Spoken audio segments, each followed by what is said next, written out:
Hello, my name is Jon Christian, and I'm a founding partner of OnPrem Solution Partners. I'm here with Kathleen Cameron of Nest, and we are here at Henry Stewart Dam, San Diego. Kathleen, can you tell me a little bit about yourself, your role, where you work, and maybe something interesting about yourself, like your favorite food? Sure. I am the digital archivist at Nest. I've been at Nest for 3 years. We're now part of Google Hardware as of February. And my favorite food is Dungeness crab, which has just come into season. Great, well thank you for that. And today what we're going to be doing is we're going to be exploring just a bit about your role, your journey on your digital asset management journey, and really even dive into basically a day in the life of what your role is. Kathleen, you're the digital archivist for Nest. So tell me a little bit more about your role and what you're doing there. Sure. I'm responsible for managing our digital asset management system. I've built out the taxonomy. I work with partners across our marketing org to identify content, get it described, and get it uploaded into the digital asset management tool so that it can be discovered and repurposed. And what type of actual content are you managing within your DAM?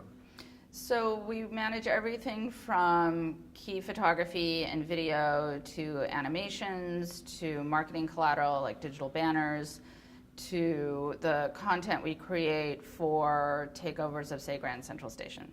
And when did you kind of find your calling in DAM?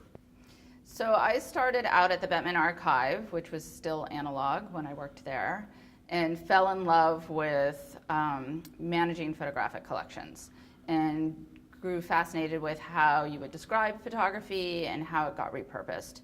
And as digital asset management kind of came into play in the early 90s, I worked as a photo editor and had access to a DAM system, an early DAM system, and worked really closely, and that person has mentored me actually pretty much my whole career.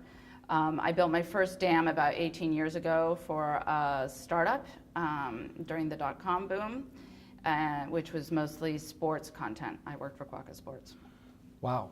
So you've had quite a history within DAM and have seen basically the evolution of that. Yes. We've just seen a tremendous amount of things going from analog to digital. We've seen things migrate from on-premise storage and hardware to cloud, a number of different services. With all this kind of technology change, if you could actually go back in time, back to 20 years and give yourself advice, what advice would you give yourself?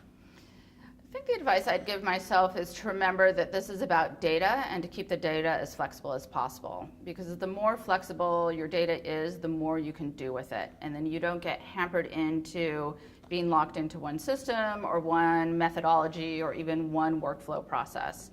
And keeping in mind that this is really trying to fill a business need as opposed to a personal need, to manage the photography of the world. Yep. Well, I'm assuming obviously with Nest and now obviously being owned by Google, people are probably pretty interested about just what you do from day to day. Would you mind just spending some time just walking through kind of the day in the life of a digital archivist and kind of what your role is there? Like, how do you start your day? Sure. I usually start my day in front of my computer answering emails.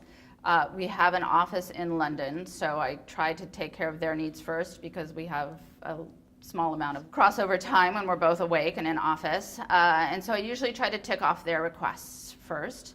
Sometimes it's as simple as they might have updates to copy or spec sheets, or they have digital banners coming in that need to be processed so that they can distribute those out. I'll make sure that that content gets in. I'll help them organize them into collections and advise them on how to share them out with partners. And then it's everything from talking to producers to figure out where retouching is at so that I can advise the rest of marketing as to when content's coming in, or I'm communicating with agency partners to understand what their timing is for any collateral they're building for either product launches or campaigns, and making sure that that gets coordinated because we then distribute out to partners, retail partners, professional partners, and that sort of thing. And tell me a little bit about kind of what makes each day different.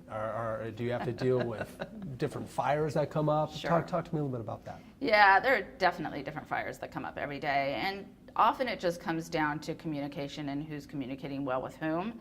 And because I'm seen as somebody that has access to a lot of different people, I'm considered the answer lady, I think, a little bit.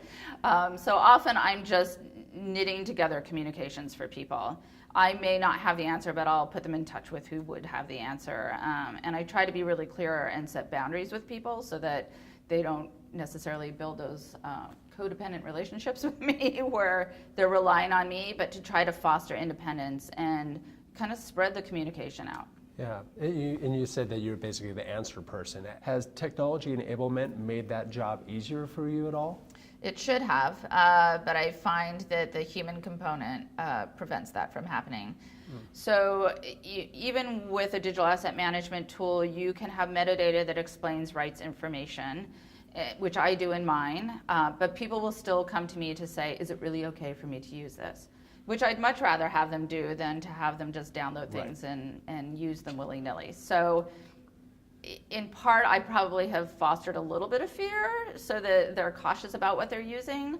On the other hand, they should also trust that I'm giving them good information. Yeah, absolutely. And we actually see that just in the multiple enterprises that we deal with is now the true intersect of rights management with digital asset management and basically the boundaries of what they could use, and because obviously everyone wants to exploit content. What is the best part of your job? I think the best part of my job is solving problems. For me, I love to have a good challenge and to be able to solve problems for people. I'm a little bit of a data wonk. I kind of happened into that accidentally, so I really appreciate that this data is valuable that we're collecting, that we then associate with these objects. And how can we leverage that in more innovative ways so that people aren't downloading things and uploading them, where we build out APIs so that we have more streamlined connectivity from where the content and the source of truth is to where it needs to go. Yeah, and we're actually seeing that a ton just with, you're hearing a lot about AI and machine learning, and basically how to auto tag and then what you could do with content. So it's pretty exciting times in being able to do that. What advice would you give to other DAM professionals?